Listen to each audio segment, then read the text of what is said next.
terus bersuara sampai tanggal 20 April, saat 22 April, saat nanti putusan dari MK atas PHPU yang diajukan oleh paslon 1 dan 3 ini akan diputuskan.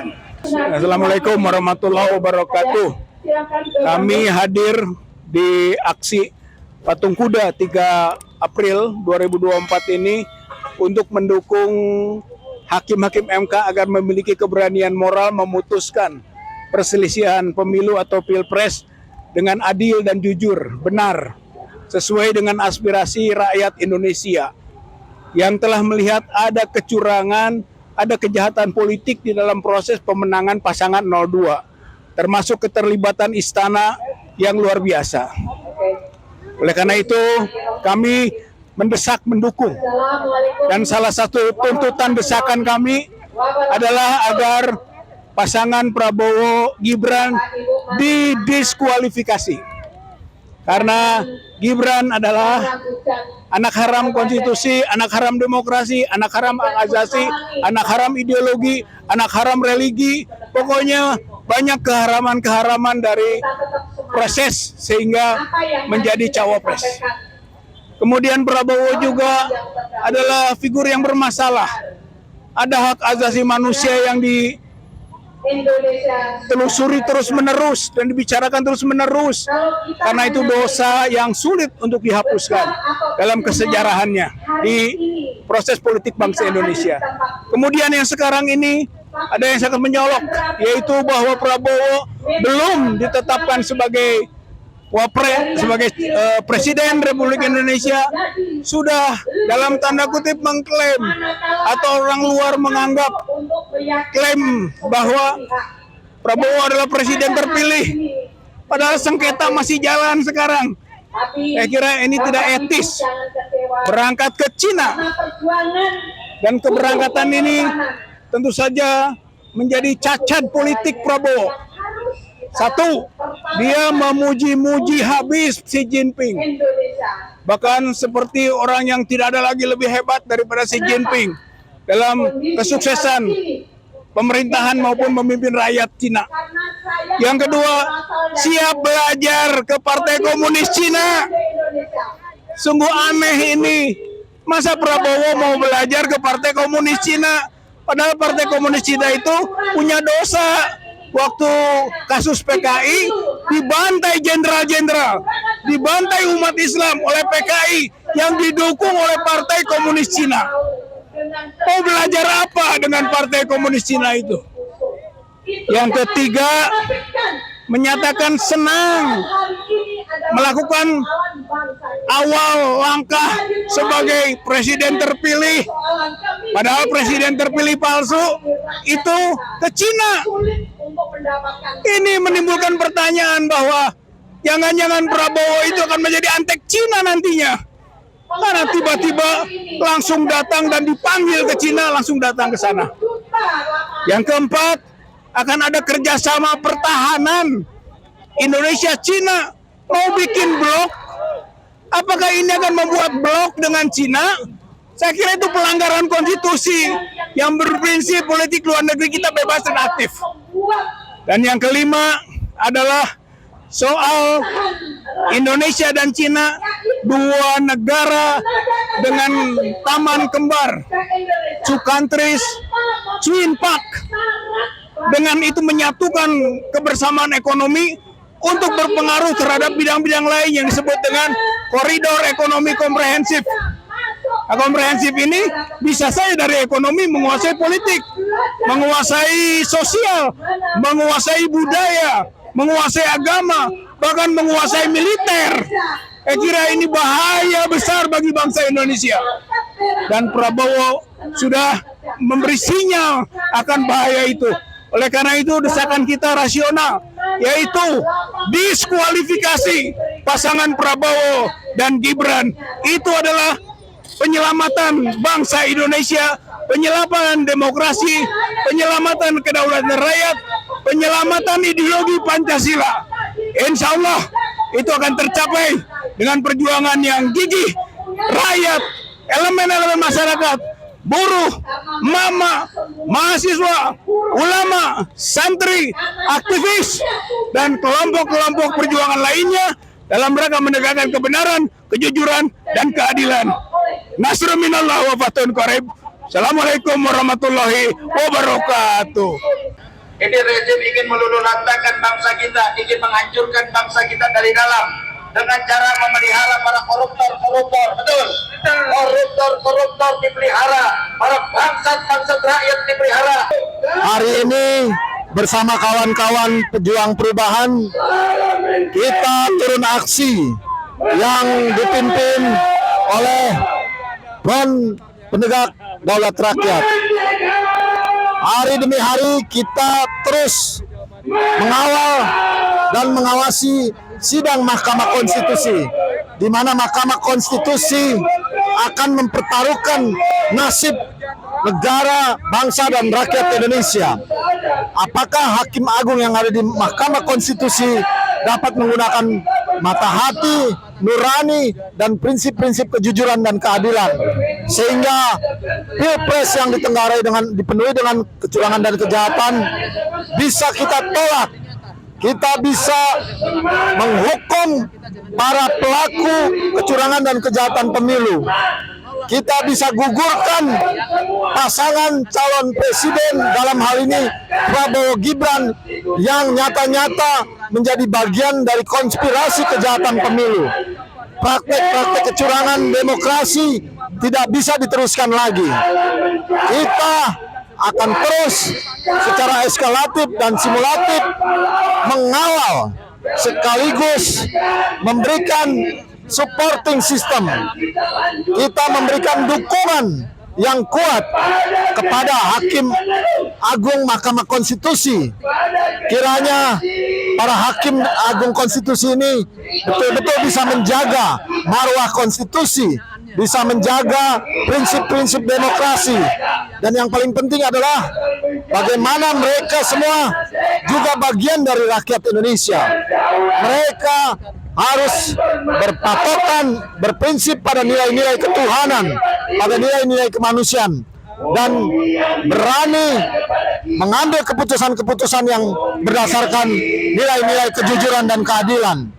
Sehingga kedaulatan rakyat ini tidak begitu mudah saja dijungkir balikan oleh rezim kekuasaan, oleh manipulasi, oleh bentuk-bentuk kamuflase dari demokrasi yang baru saja kita laksanakan.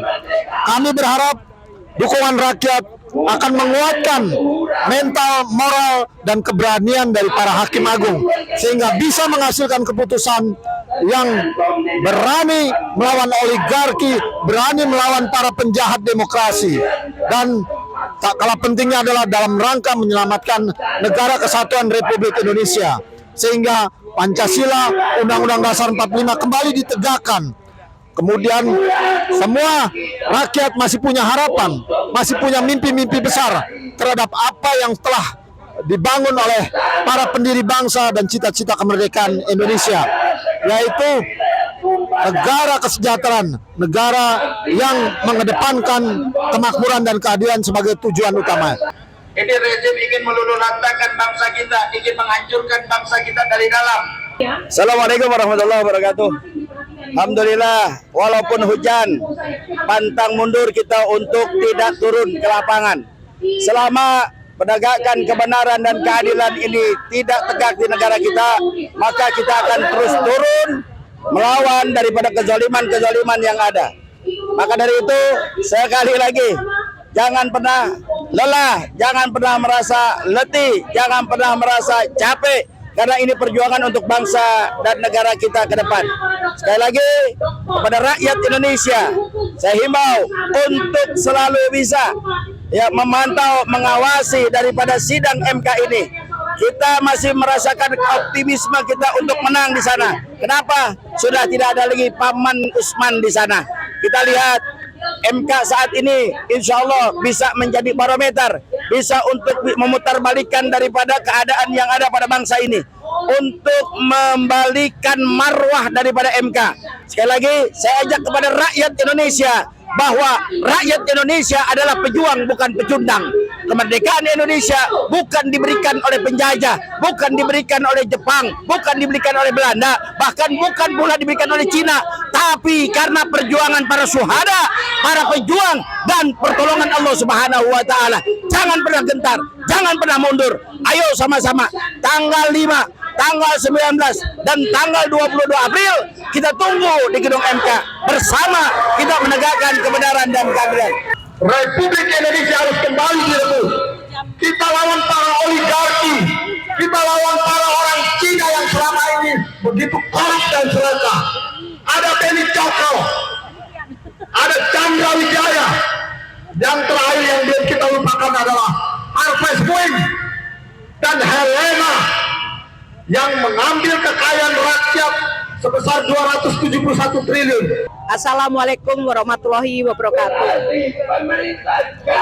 Pada hari ini, walaupun cuaca hujan, tapi bukan menghalangi dalam perjuangan. Kami tetap semangat datang di tempat ini karena melihat situasi dan kondisi hari ini sangat memprihatinkan, yaitu tentang kecurangan pemilu.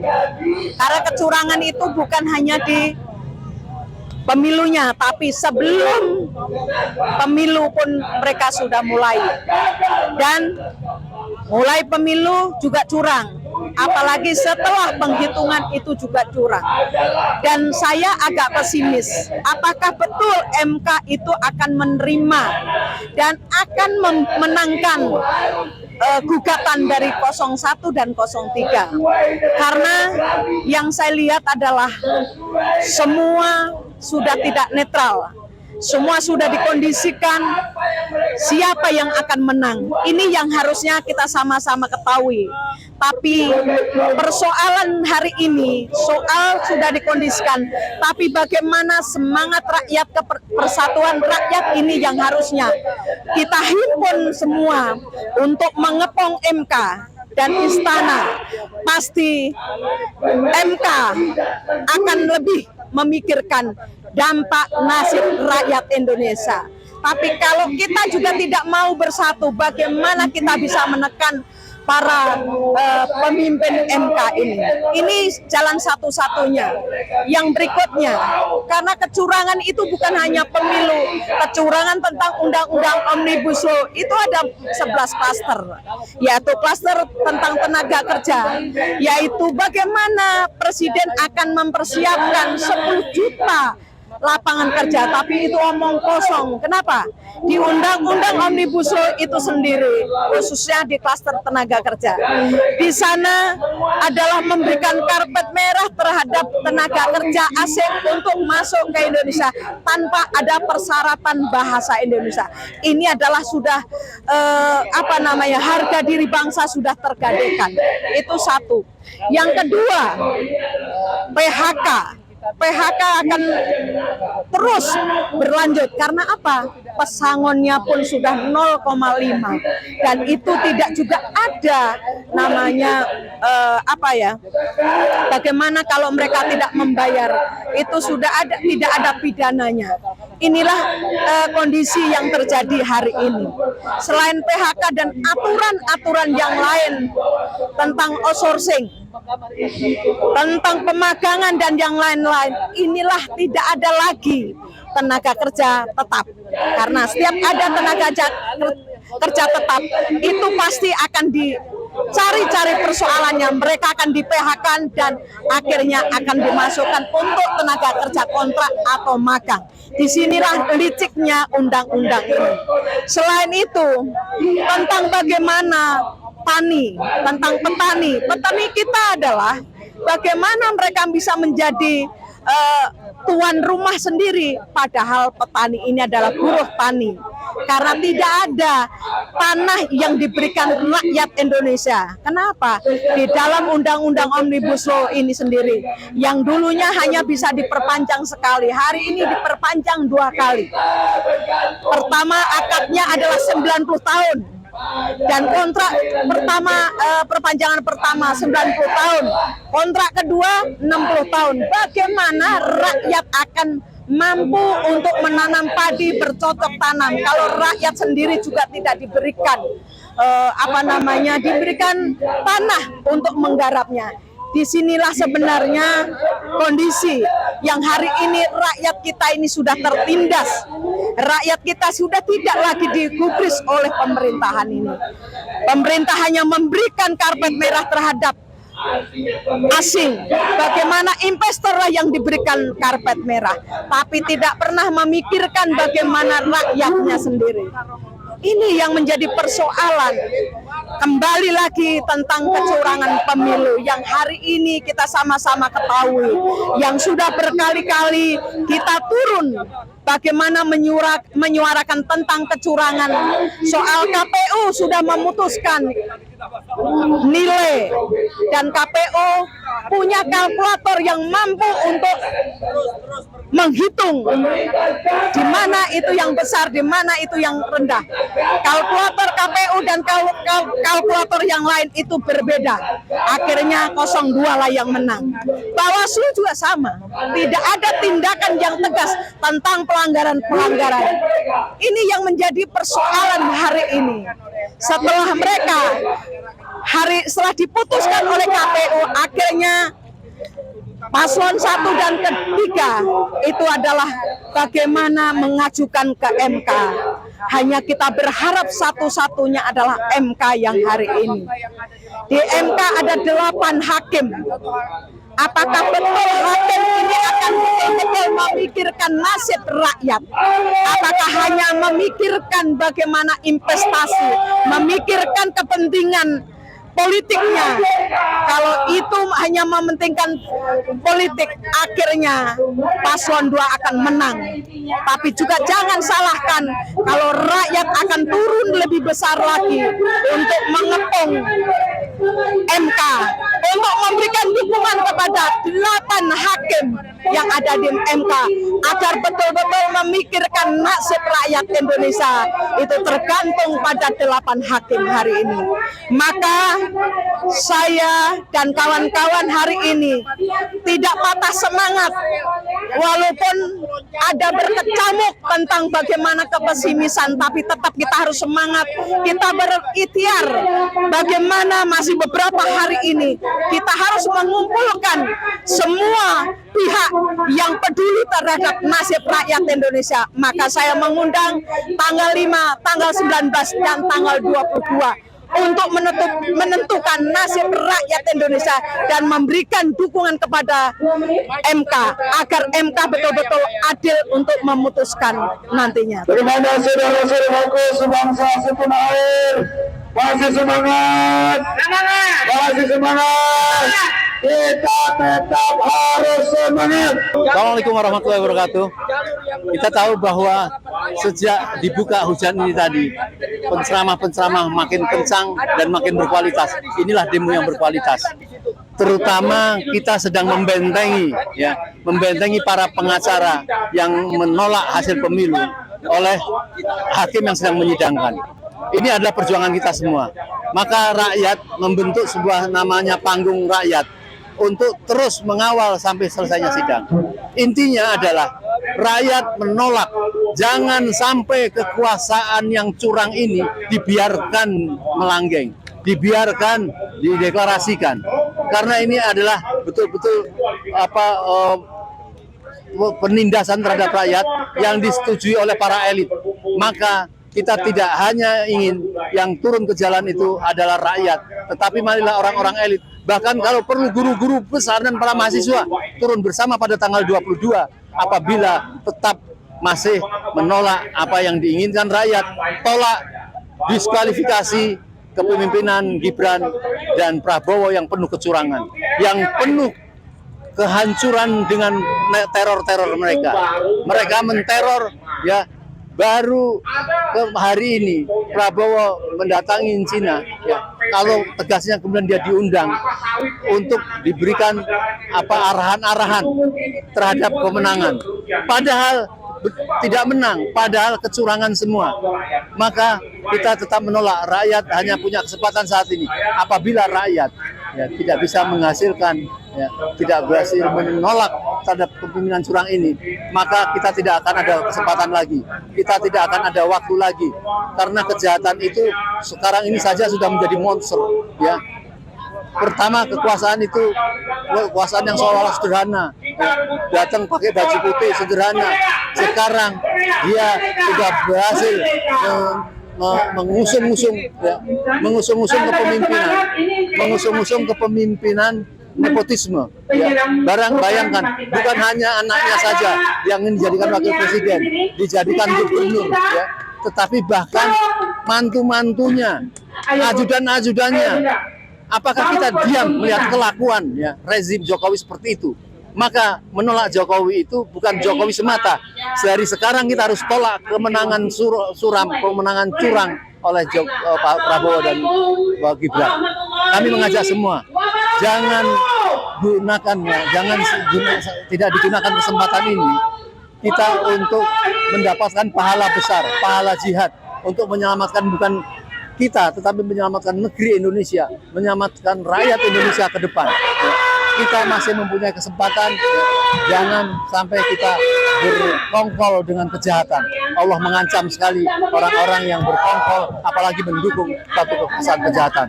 Saya kira mungkin ini ya yang harus perlu disebarkan. Jangan sampai ya kita sia-siakan. Sekarang tanggal 3, kita masih ada demo tanggal 4, tanggal 5, dan nanti tanggal 19 rakyat akan turun berduyun-duyun, dan lebih puncaknya tanggal 22. Tanggal 22, apakah ditolak, apakah diterima oleh MK, kita harus hadir. Apabila diterima, kemudian didiskualifikasi, maka rakyat harus mempertahankan. Ya. Kita jaga, jangan sampai ya pimpinan-pimpinan hakim itu nanti dikasih racun. Dan sebaliknya, apabila Anda tidak menggunakan kesempatan ini sebagai pahala besar, ya sayang, karena Anda akan dikenang sebagai penyelamat, yaitu menjaga keselamatan MK dan keselamatan negeri ini. Tadi siang juga kita berkumpul, semuanya meminta agar kepada seluruh rakyat Indonesia benar-benar memperhatikan situasi perkembangan persidangan yang ada di Mahkamah Konstitusi.